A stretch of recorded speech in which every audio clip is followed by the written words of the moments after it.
Welcome, ladies, to the Real Estate Investor Show, providing inspiration, strategies, and insight to empower women investors to live balanced and financially free lives. Now, here are your co-hosts, Liz and Andressa.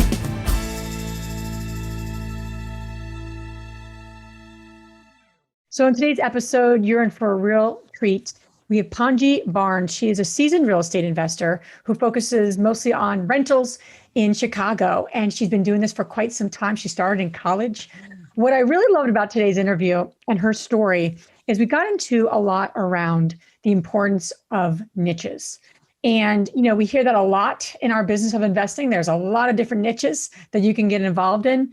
But we talked a lot about how do you stay focused, the power of staying focused, and actually what by staying focused, what that can do to propel your business.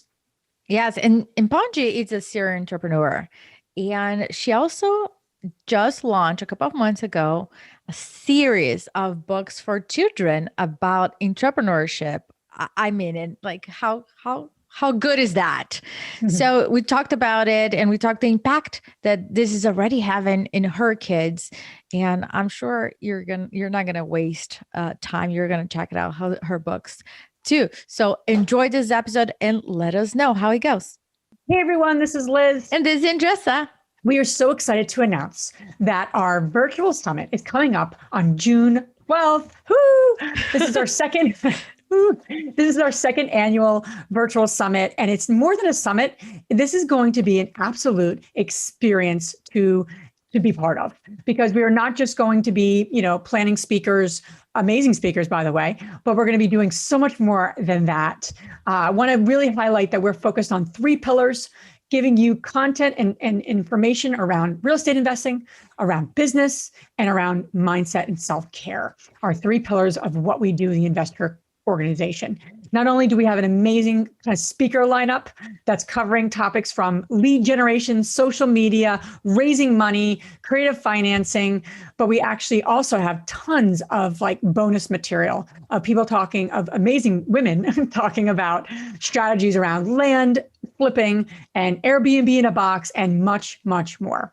Exactly. And as Liz said, this is going to be an experience, and we're going to have a pre-event for you guys to enjoy each other, accountability groups, live mastermind, and networking. So we've thought about everything that you need, and we are putting everything in one day. So share with other women. Please share with other women that might benefit from being part of our community and part of this event. So all the information is going to be below. I will see you soon.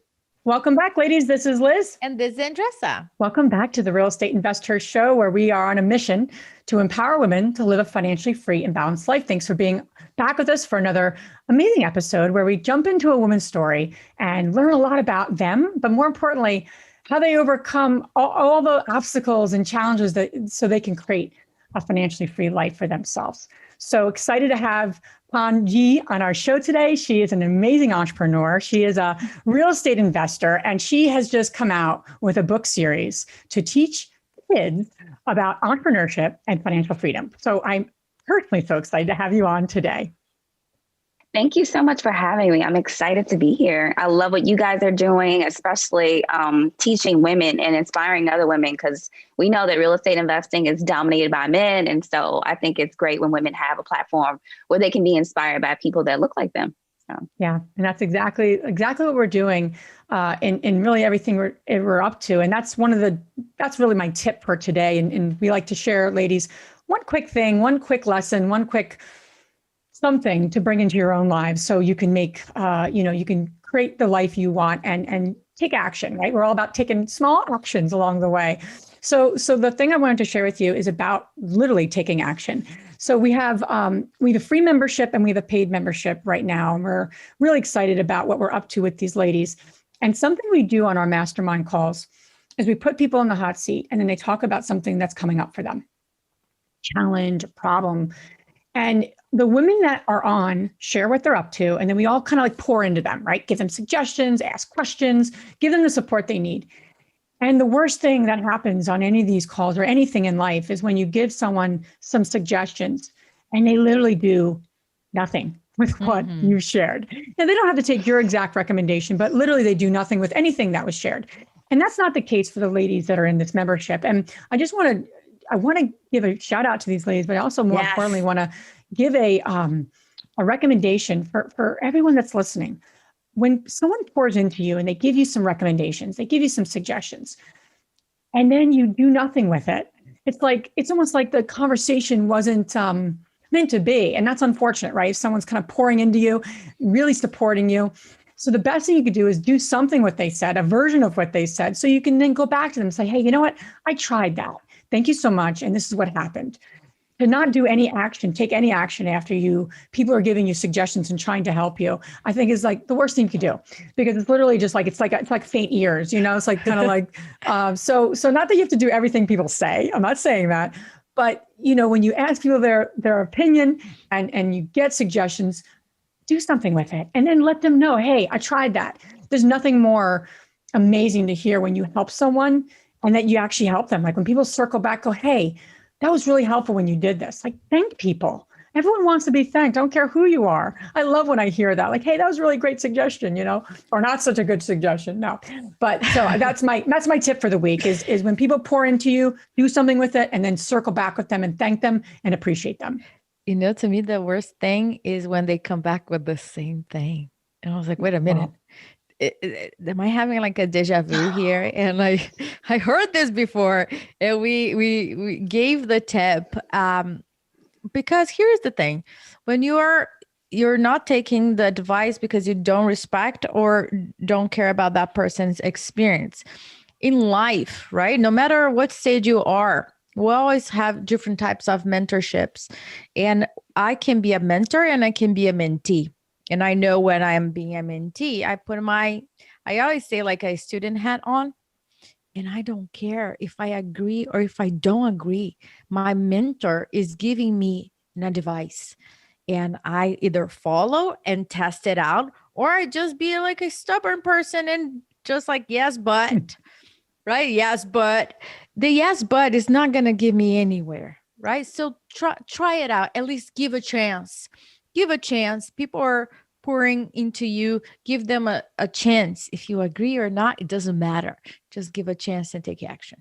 Yes. And if you're listening to this and you need to take action on something, we want you to put it on our Facebook community and tag us saying, I took action. Thank you so much for the podcast episode, and tag us. And we would love to hear that you did something. So without further ado, Pongee, thank you so much for being on our show.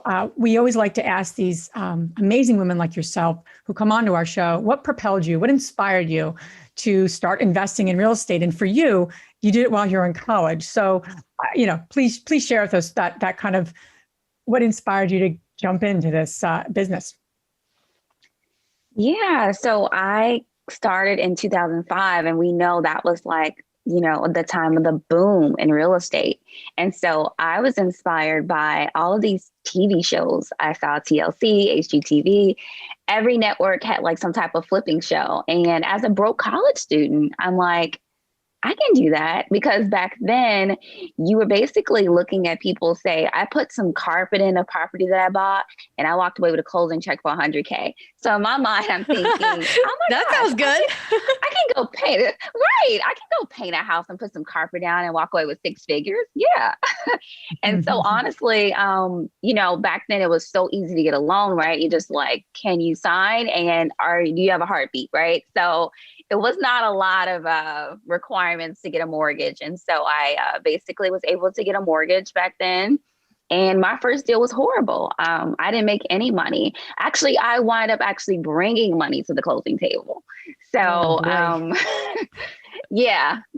So I remember getting that phone call from my attorney, and he's like, we can't close unless you bring, this type of money down to the closing office. And so that was really devastating. But yeah, that's my first real estate transaction, and it didn't go so well, but I kept persevering, and finally I was able to get some success. But my main motivating factor was money. I'll be honest, when it came to real estate. Now, obviously, there's so many different things that inspire me to stay in real estate and continue on. Well, I just want to ask you a quick question, because you were saying that at the beginning, when it was the reason for it, that was not the case on your first deal. And I'm sure when you got that call from your attorney, you were like, "Oh my gosh, what I have done here?" And I need to, we're expecting to get out with, where is that 100K that I'm gonna get out that I saw on TV? I want that. Um, but there was something in you that kept you moving forward. So I want to tap that in a little bit. What made you moving forward? Because I bet there's a lot of people hearing us now, listening to us now, and they don't hear a lot of stories where people lost money or brought money to the table. We keep hearing a lot of like successful stories. So there's this guilt, shame that people are like, that's my situation.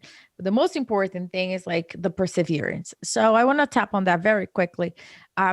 What do you think that was your case, that you didn't give up and you kept going? Okay, so I'm going to be honest, like I really didn't have like a choice in the matter in terms of I bought another property while I was under contract on the one I was flipping and selling. And so at that time, my boyfriend, husband now, we had put earnest money down and we were so far into the second deal that we were like, we can't afford to lose our earnest money. So honestly, it was like a forced situation because it's like either we keep continue going or we're going to lose our earnest money. We got this deal. And, you know, when you already lost money, you have to bring it to the table and you were expecting amount of money, you don't want to lose any more money. And so I know some people would have been like, well, I still would have called and canceled the deal because the first one didn't go well. But I was like, okay, I'm just going to have faith that the second one is going to go better and that we're just going to, you know, continue with the deal. But yeah, it was one of those situations where I was already under contract because I'm thinking I'm like, you know, some big investor and look at me, I'm under contract for another one. So in my mind, I'm calculating all these dollars in my mind and that didn't come until the second flip was successful. But yeah, I think having some faith and just, you know, I think the numbers were better on the second deal. The numbers were not that great on the first deal. So kind of just knowing my numbers and just, yeah, just persevering, even though the first one didn't pan out. So yeah, I think, yeah, just feeling like I didn't want to lose more money. How about that second deal? What did you learn from the first one that you put into the second one? Because I think, you know, so many of us, right? Like, you know, you keep growing and learning in this business. And I also started in 2005. That's when we started DeRosa. And it's funny because you just keep having to learn more things and make hopefully less mistakes, but mistakes don't just stop, right? You know, like for any of our businesses. So what do you remember as you made that transition to that second deal? What specifically did you do differently than you did on your first one to help you have those numbers be better and have a more successful project? Okay, so the second one was actually a foreclosure deal and the price point was significantly less, like maybe $49,000 less than the first condo. So obviously that left room for us to make more of a profit. Secondly, like I said, I didn't know what I was doing. So I bought a condo and I had no idea what special assessments were. So the first deal, guess what? We had a special assessment for like $13,000 for the roof, boiler system, and then I believe some tuck pointing or something like that. So unlucky me, I get hit with this special assessment on top of all these closing fees. And I think that when you're doing a deal as a newbie, you don't realize how quickly closing fees can add up between paying your agent to sell it and paying all the other closing fees. And then if you live in a condo, possibly a special assessment, property taxes, all of these things, and you don't look at it on paper. You know, I didn't have like a notebook or even like a spreadsheet where I put this stuff down. I'm literally looking at TV as my blueprint, right? And so I think that, you know, the second one, I was definitely like, okay, we need to make sure the budget for the demo, for the renovations makes sense. And just, you know, actually put in some effort into making sure the numbers actually made sense on the second one, as opposed to being so willy-nilly and so just going with the flow with the first one. So much more structure with the second one. And when you look back at your real estate investment portfolio and everything that you have done, what can you point out as pivoting moments that made your company successful, or what have you put in place to make that happen? Well, I realized that I don't like flipping as much as I like being a landlord. So that was one of the things that I think was important.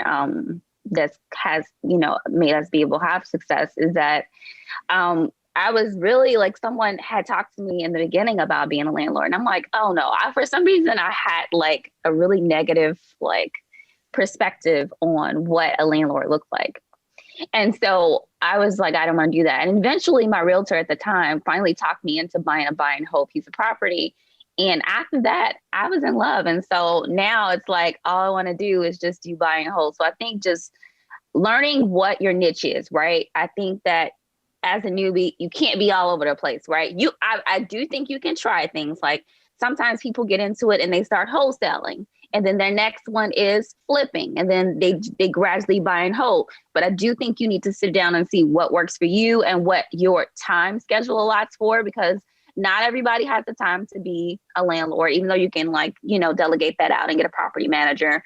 But some people, they just don't want to deal with it. So just figuring out what you actually want, what your niche is in it. And then I think that will help you become more successful, because then you can double down on what you're good at and what you want to be good at and go from there.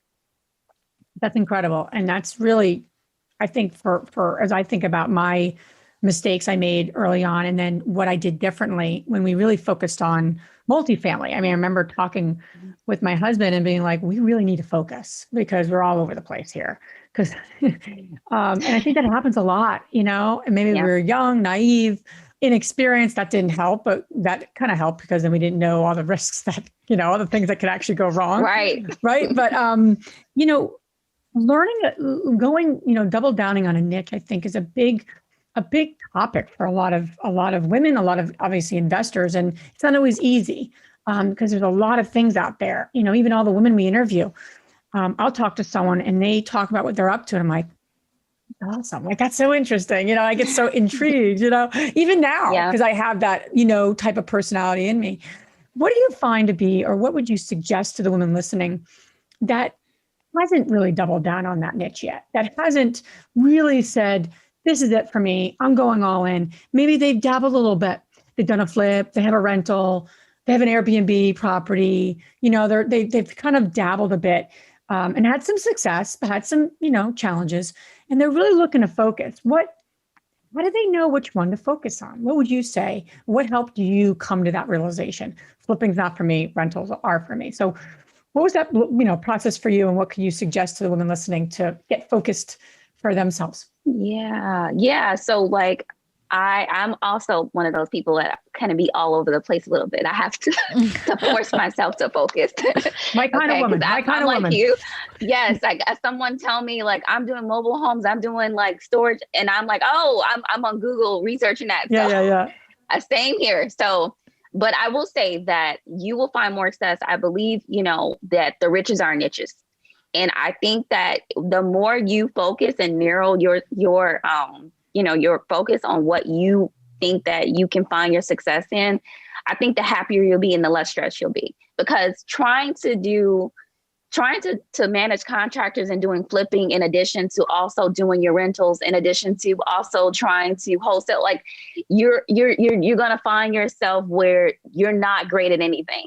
And I think that you should, I'm one of those people that I think that you should find that one thing that you're good at and then amplify that, as opposed to trying to stretch yourself thin, because it causes so much stress and anxiety that you don't have to take on. Just find that. And for me, rentals and Section 8, like that's where I love Section 8 and I love rental property. And so that's like where I put my focus at. And so even though somebody might bring me other opportunities, if it really doesn't align with what, my purpose is, I don't, put any energy towards that.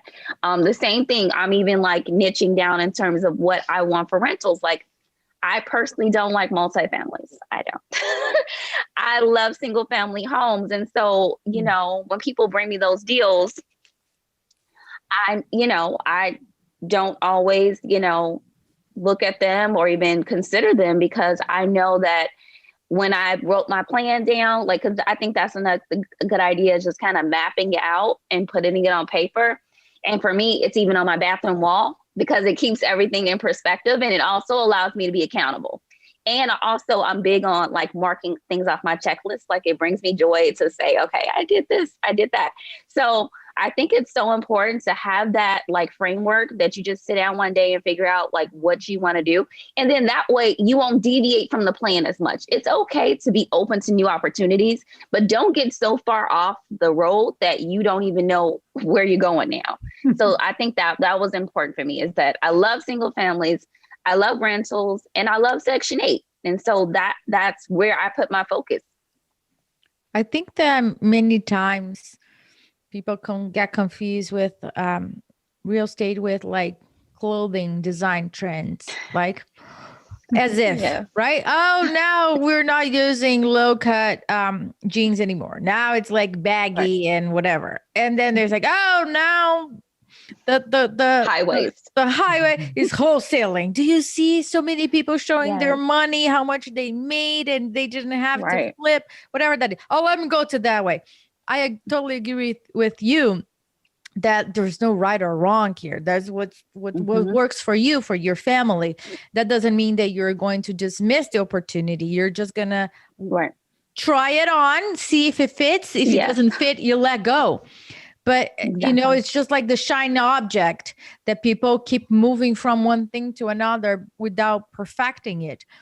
In terms of partnerships, right?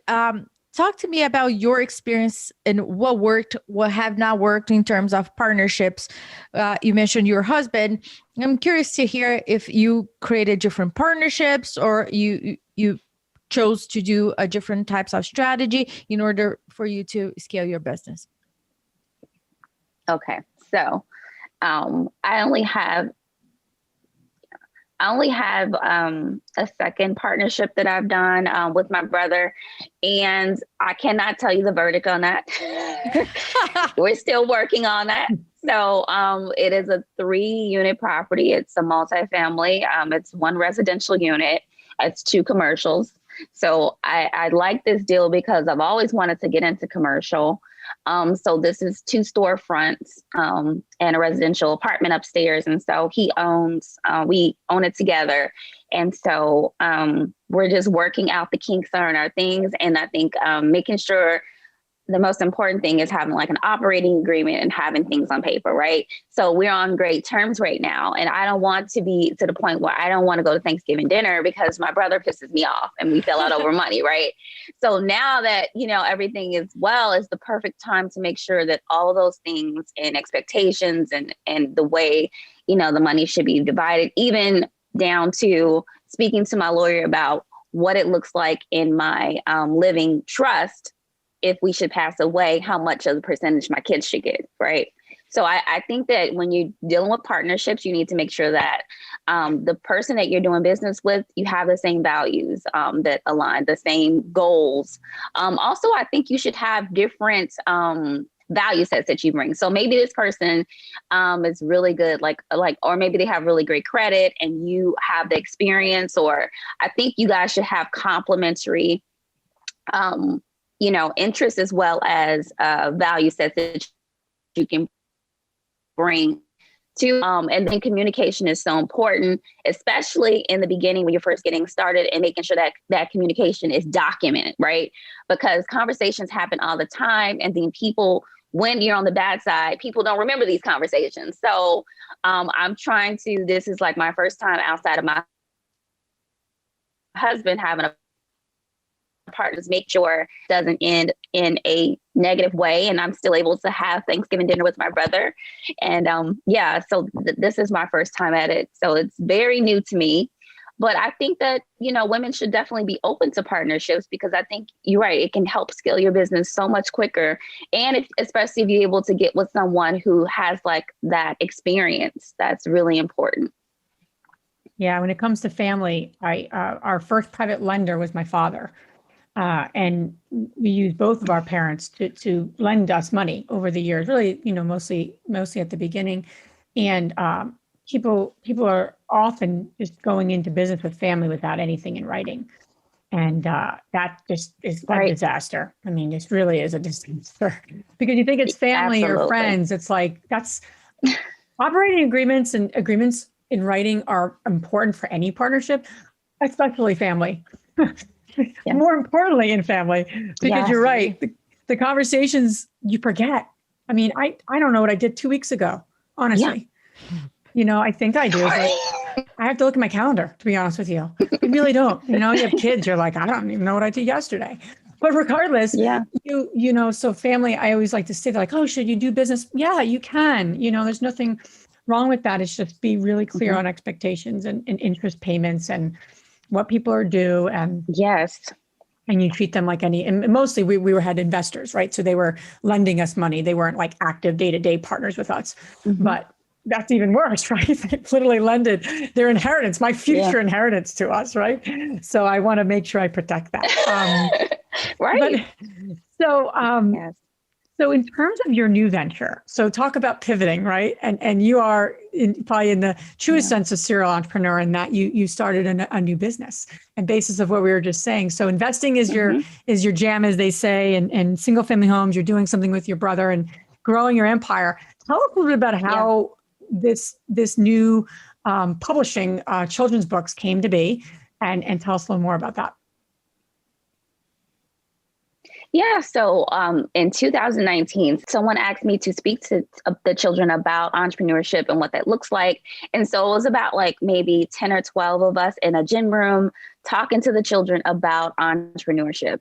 And that was it was an aha moment for me. Like the kids were impressed, but I was so impressed with them. And I wanted to duplicate that experience. I did not want to just be once a year people come to us about entrepreneurship. I wanted to say, how can children access this on a daily basis? Because my kids look at entrepreneurship on a daily basis. They see the good, they see the bad, they see the ugly, right? And so I wanted to inspire other children to have something that they can access, and even just careers because when I was a kid, I didn't know like you could own like a McDonald's, be honest. Like I got Happy Meals, but I didn't know that you can actually buy one when you grew up, right? So even when we went to go look for the new family minivan, I didn't know that you can own a car dealership. And so that's what our books are like, pointing children towards things that they had not even opened their mind to, but they see on a daily basis, but they don't know that, hey, you can grow up to do that. So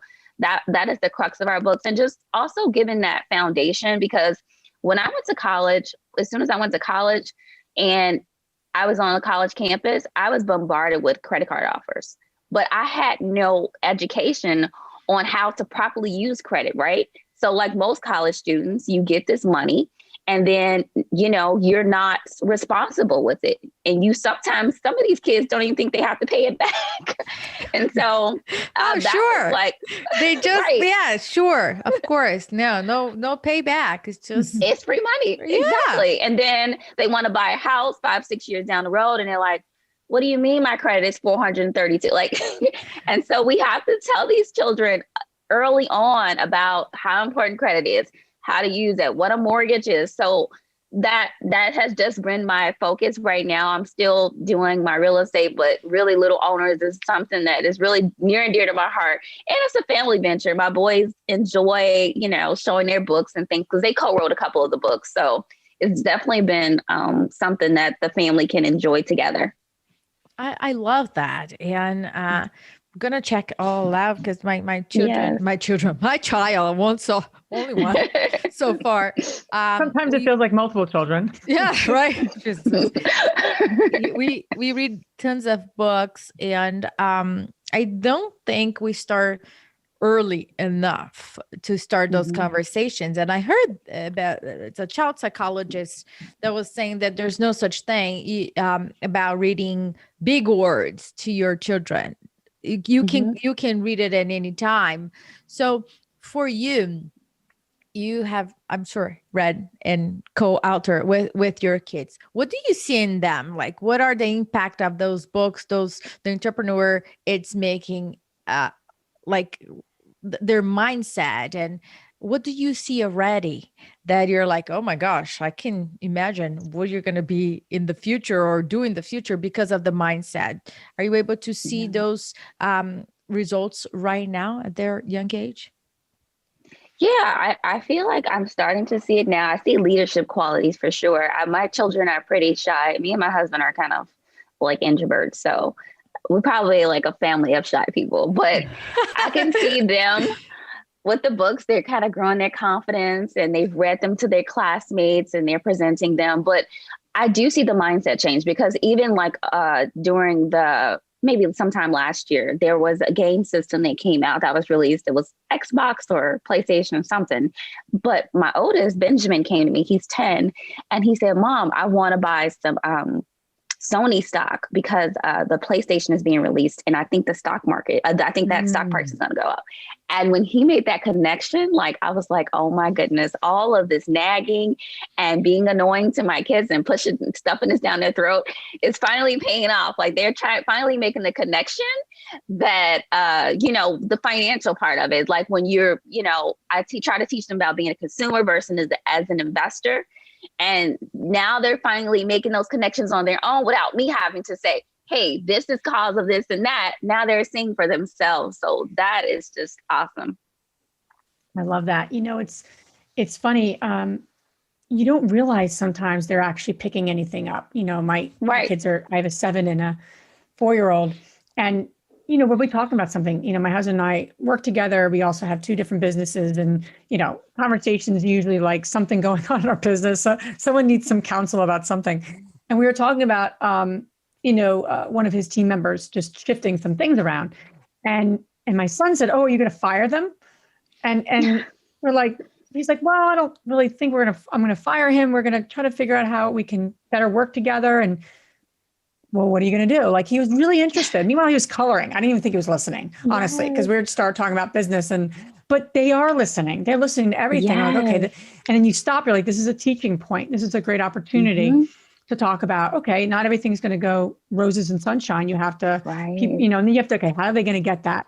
And what's the analogy? So it's having books that they can comprehend is such a nice way to bridge these discussions. I know my daughter, I really wanted to start talking about feelings and emotions and, and I got a few books about that. Not that I don't think we're emotionally aware, but just I wanted to get some books and versus her, she's 4, right? She'll just start cutting her hair or doing other things she's been doing lately. So I'm like, got to start reading more books about just how are we feeling and expressing that. And so I did, and then she's doing it more, right? So wherever we lead them, right, they go. And I love the entrepreneurial and the financial mindset.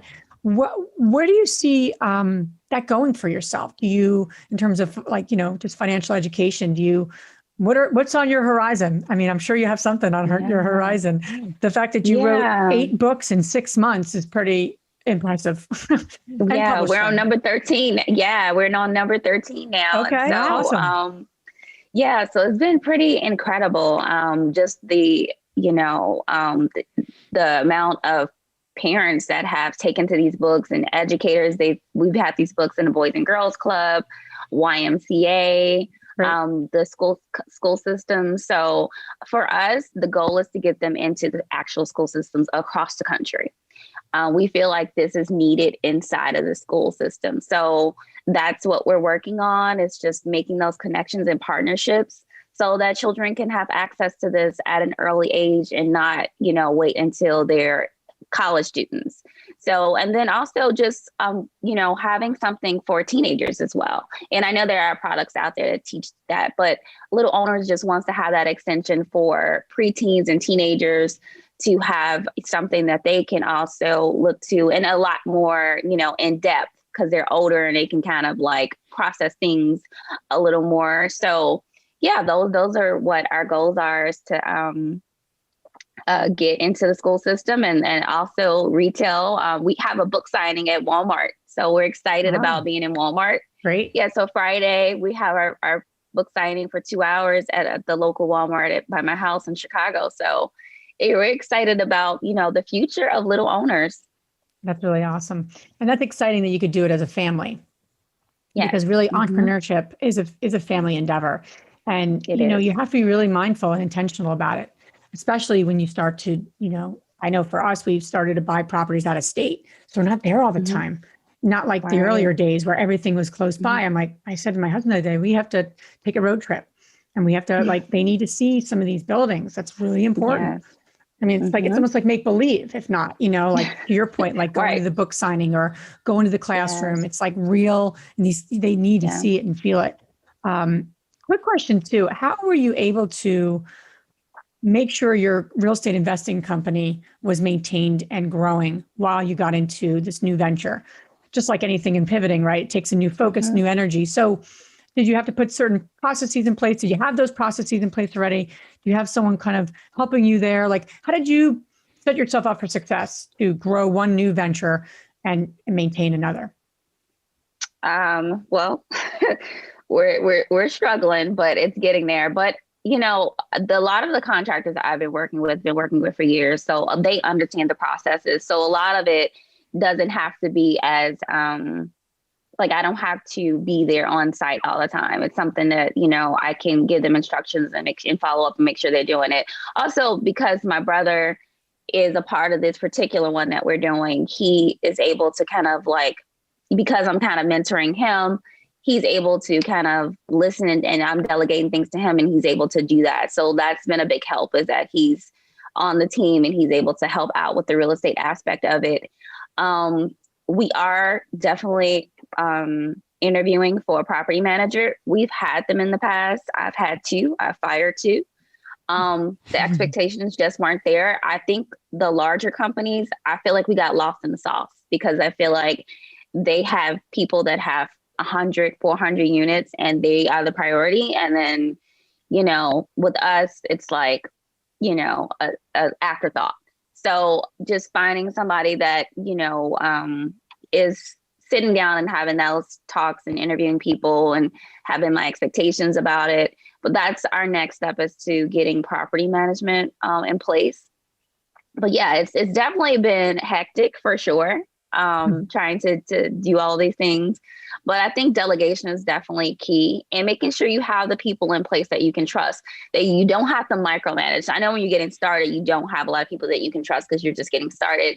But because I've had these, relationships with my plumbers, drywallers, different people, handyman, I don't have to be on top of them all the time. So, and then with the tenants, I haven't got many phone calls, and we still do our quarterly inspections with them to make sure that everything's going well. No one's moved in that's not supposed to be there, and there's no damage occurring, which I totally, encourage people to do their quarterly inspections.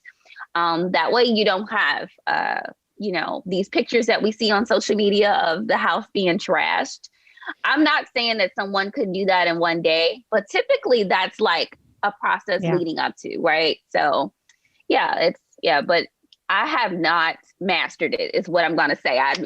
I'm still struggling with balancing it all. So, yeah. Yeah. And it's an ongoing process, right? And that's the beautiful thing. That's the good thing. And sometimes the frustrating thing. It's like, and I think as entrepreneurs, so many women we talk to in our community are entrepreneurs, right? They see the opportunity. They wouldn't be investing in real estate if they were not on some level. And sometimes they're successful business owners and entrepreneurs and then come to, hey, I want to reinvest my money and get into this. So it's, all different women with walks of life. But I love what you're saying, because it's honest and real. And I think as you stretch, right, and you get into something new, your new self and a new way of being has to be created. You didn't need that previously. So there's, so I think there's some grace we all have to be with each other. So you're doing amazing things. I love what you're doing. Thank you. And the fact that you have your kids involved is just really, that's the key for the next generation. So where can the ladies learn more about you and all the amazing things you're doing? Yeah, so you can follow me on Real Estate and Chill on Instagram. That's where I'm most active. And also, if you're interested in our children's brand, we're on Instagram at _owners.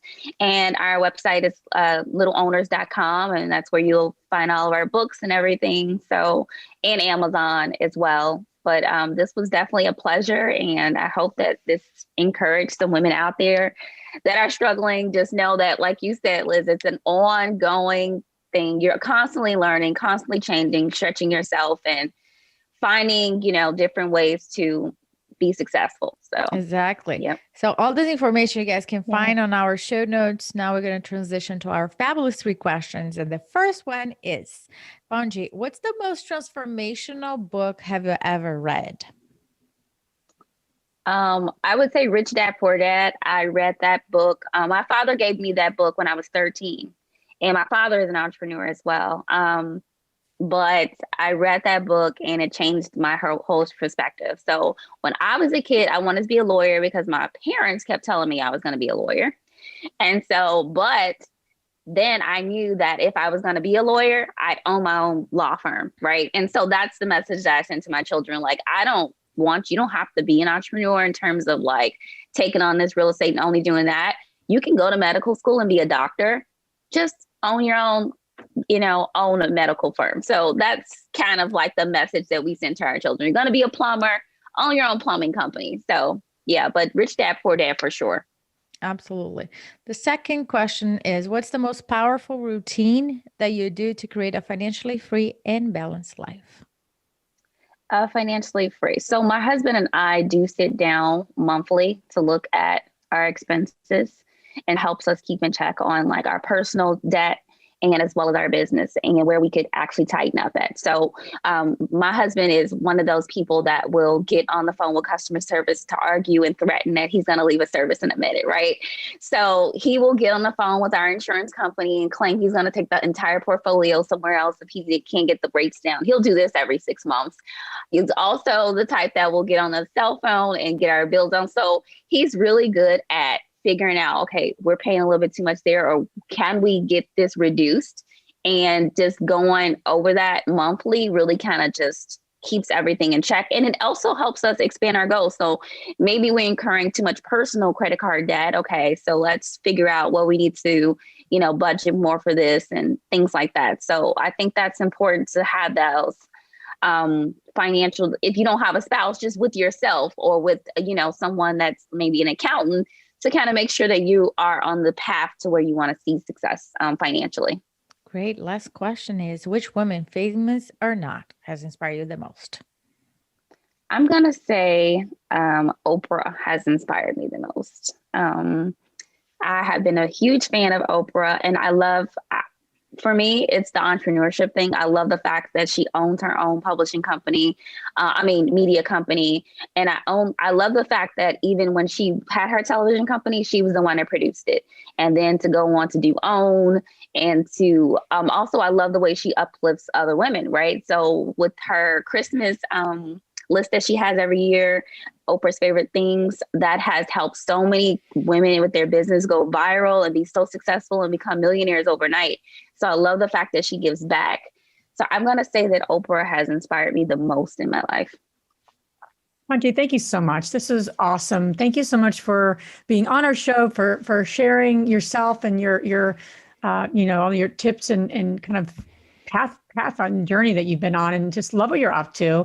Ladies, go get these books. I'm going to be purchasing these books ASAP for my kiddos. And, we want more entrepreneurs, as children, we need to teach it and we need to be mindful of it. And until it's in the school, that is definitely our job as parents. So thanks again for being on our show. We appreciate you so much.